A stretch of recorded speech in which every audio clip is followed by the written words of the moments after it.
తుంటి జాయింట్ అంటే medical టర్మ్స్‌లో SI joint అంటాం. హ్మ్. అంటే ఇది వెన్నపూసలో ఉన్న ఎముకలు and hip bone, pelvic bone అటాచ్‌మెంట్‌ని ఎస్ఐ జాయింట్ అంటాం. ఓకే.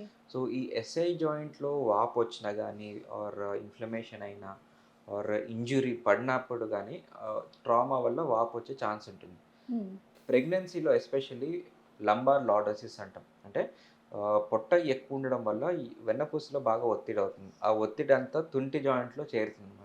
హుహు. వెయిట్ అంతా తుంటి జాయింట్ మీద పడడం వల్ల ఎస్ఐ జాయింట్ పెయిన్ ఎక్కువగా వస్తుంది. ఓకే. అండ్ గర్భిణీ స్త్రీలో కాకుండా ఎక్కువగా ఇంకొక కేటగిరీలో చూసేదంటే కీళ్ళవాతం ఉన్న వాళ్ళకి. హ్మ్. స్పాండిలో ఆర్థరైటిస్ అంటాం. ఓకే. యాంకలోజింగ్ స్పాండిలైటిస్ గానీ, రుమటైడ్ ఆర్థరైటిస్ కానీ, ఎనీ ఆటో ఇమ్యూన్ కండిషన్స్ వల్ల వచ్చే జాయింట్ ఇన్‌ఫ్లమేషన్స్‌లో ఎక్కువగా చూసుకునేదంటే ఎస్ఐ జాయింట్ ఆర్థ్రోపతి అంటాం. హ్మ్. SI joint arthritis. సో, ఇది ఎస్ఐ జాయింట్ ఎలా చెప్పుకోవచ్చంటే ఇది వెన్నపూస ఉంటుంది. ఈ హ్మ్. వెన్నపూసలో సేక్రమ్ ఉంటుంది, టెయిల్ బోన్ ఉంటుంది. హ్మ్. సో, ఇది వెన్నపూసలో చిన్న స్ట్రక్చర్స్. ఇది ఓకే. హిప్ జాయింట్‌లో ఉన్న పెల్విక్ బోన్, ఇలియాక్ బోన్ అంటాం. హుహు. ఈ 2 జాయింట్ మధ్యలో ఉన్నదంటే SI joint. Sacroiliac joint. Hmm. దీన్నే మనం వాడుక భాషలో తుంటి జాయింట్ అంటాం.